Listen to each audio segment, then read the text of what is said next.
SSFന്റെ വിദ്യാർത്ഥികളോട്, എന്റെ കരളിന്റെ ഘട്ടങ്ങളായ യുവാക്കളോട് എനിക്ക് പറയാനുള്ളത്, കുട്ടികളെ കൃത്യമായി നിങ്ങൾ നിസ്കരിക്കുക, ജമാഅത്തായി തന്നെ നിസ്കരിക്കുക. പള്ളിയിൽ പോയി ജമാഅത്തായി നിസ്കരിക്കുന്ന മനുഷ്യന് വലിയ നേട്ടങ്ങളുണ്ട് എന്ന് ഞാൻ ഓർമ്മപ്പെടുത്തുകയാണ്.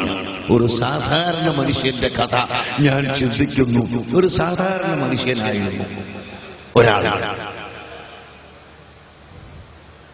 അദ്ദേഹം ജമാഅത്ത് ഒഴിച്ചതായി ഞാൻ കണ്ടിട്ടില്ല. വ്യക്തമായി തന്നെ പറഞ്ഞാൽ എന്റെ ഭാര്യയുടെ പിതാവ് ഇത് പറയട്ടെ, അദ്ദേഹം ജമാഅത്ത് ഒഴിച്ചിട്ട് ഞാൻ കണ്ടിട്ടില്ല ജീവിതത്തിൽ. എല്ലാ സമയത്തും ജമാഅത്തിന് പോകും. എന്നിട്ട് അദ്ദേഹത്തിനുണ്ടായ ഒരു ഗുണം ഞാനിങ്ങനെ ആലോചിച്ചു. മരിക്കുന്ന ദിവസം മർക്കസ് സഖാഫത്തി സുന്നിയുടെ ഹോസ്പിറ്റൽ പൂനൂരിൽ, മദീനത്തുള്ള ഹോസ്പിറ്റൽ കിടക്കുന്നു.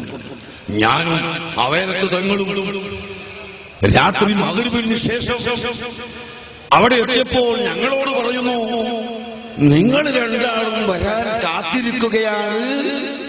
എന്നെ മഗ്‌രിബിന് തന്നെ ഇവരൊക്കെ പറഞ്ഞേക്കാൻ തീരുമാനിച്ചിരിക്കുന്നു.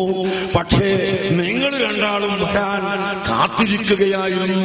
ഇനി എനിക്ക് പോകാം എന്ന് പറഞ്ഞിട്ട് ലാ ഇലാഹ ഇല്ലല്ലാഹ് പറഞ്ഞുകൊണ്ട് മരിച്ചുപോയി. എന്താണതിന് കാരണം? ജീവിതത്തിൽ ജമാഅത്തായി നിസ്കരിക്കുന്ന ഏറ്റവും വലിയ പതിവുള്ള വ്യക്തിയായിരുന്നു. ഈ അടുത്ത കാലത്ത് എന്റെ ഒരു സഹോദരൻ മരിച്ചു. അദ്ദേഹത്തിന്റെയും സ്ഥിതി അത് തന്നെ. മരിക്കുന്നതിന്റെ 5 മിനിറ്റ് മുമ്പ് എല്ലാ കുടുംബങ്ങളെയും വിളിച്ചു വരുത്തി വസിയത്ത് ചെയ്ത്, ഞാൻ ഇതാ മരിക്കുന്നു എന്ന് പറഞ്ഞുകൊണ്ട് ലാ ഇലാഹ ഇല്ലല്ലാഹ് എന്ന ഉച്ചത്തിൽ പറഞ്ഞു മരിച്ചുപോയി. കാരണം അദ്ദേഹം ജമാഅത്ത് ഒഴിക്കാറുണ്ടായിരുന്നില്ല. അതുകൊണ്ട് എന്റെ SSFന്റെ വിദ്യാർത്ഥികളെ, സഹോദരങ്ങളെ, നിസ്കരിക്കുന്നത് ജമാഅത്തായി തന്നെ നിസ്കരിക്കാൻ നിങ്ങൾ ഉത്സാഹിക്കണം. നിങ്ങൾ സുന്നത്ത് നിസ്കരിക്കണം, തഹജ്ജുദ് നിസ്കരിക്കണം. ബഹുമാനപ്പെട്ട ഇമാമുന ശാഫിഈ റളിയല്ലാഹു അൻഹു 7 വയസ്സായ സമയത്ത് പരിശുദ്ധ ഖുർആൻ മനഃപ്പാഠമാക്കുകയും ഇമാം മാലിക് തങ്ങളുടെ മുവത്ത മനഃപ്പാഠമാക്കുകയും ചെയ്തിട്ട് ഇമാം മാലിക് തങ്ങളുടെ അടുക്കൽ പഠിക്കാൻ പോയ ചരിത്രം നിങ്ങൾ കേട്ട് കാണും. 7 വയസ്സ് മാത്രം. ആ സമയത്ത് രാത്രി ഒരൽപ്പം വെള്ളം കിടക്കുന്ന കട്ടിലിന്റെ ചോട്ടിൽ വെച്ചു. സുബഹിയായപ്പോൾ വെള്ളം ഉപയോഗിച്ചിട്ടില്ല. ശാഫി ഇമാം രാത്രി നിസ്കരിച്ചിട്ടില്ല എന്ന അർത്ഥം.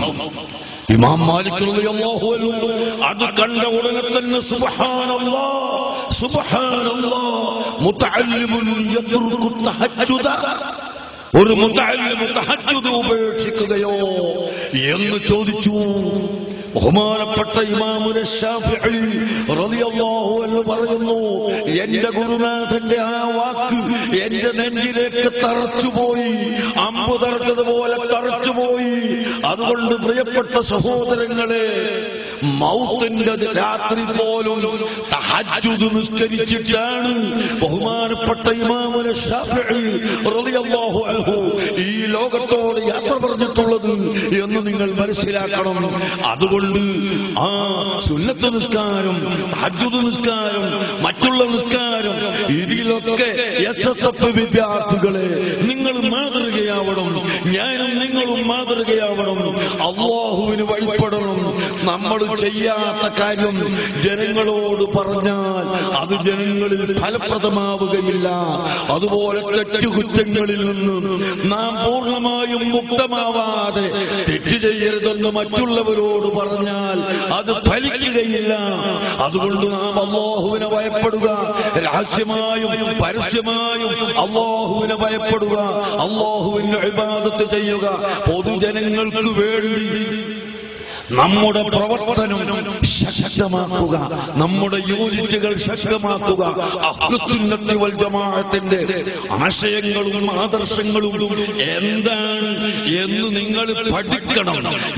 മറുകക്ഷികൾ ഒന്നും പഠിക്കാതെ എന്തോ ചില 1, 2, 4 ചോദ്യങ്ങളും അതിന്റെ മറുപടികളും മാത്രം പറഞ്ഞുകൊണ്ട് അവർ സുന്നികളെ കബളിപ്പിക്കുന്നുവെങ്കിൽ അതിൽ നമ്മുടെ ജനങ്ങൾ പെട്ടുപോകാതിരിക്കാൻ, നമ്മുടെ സാധാരണ സാധാരണക്കാരായ ജനങ്ങൾക്ക് SYS-ന്റെയും SSF-ന്റെയും പ്രവർത്തകർക്ക് സുന്നത്ത് ജമാഅത്ത് പഠിപ്പിച്ചു കൊടുക്കാൻ നിങ്ങൾ ഉത്സാഹിക്കണം. സയ്യിദുനാ റസൂലുള്ളാഹി സ്വല്ലല്ലാഹു അലൈഹി വസല്ലം തങ്ങളുടെ മേൽ സ്വലാത്ത് വർദ്ധിപ്പിക്കണമെന്ന് അവസാനമായി പറഞ്ഞു.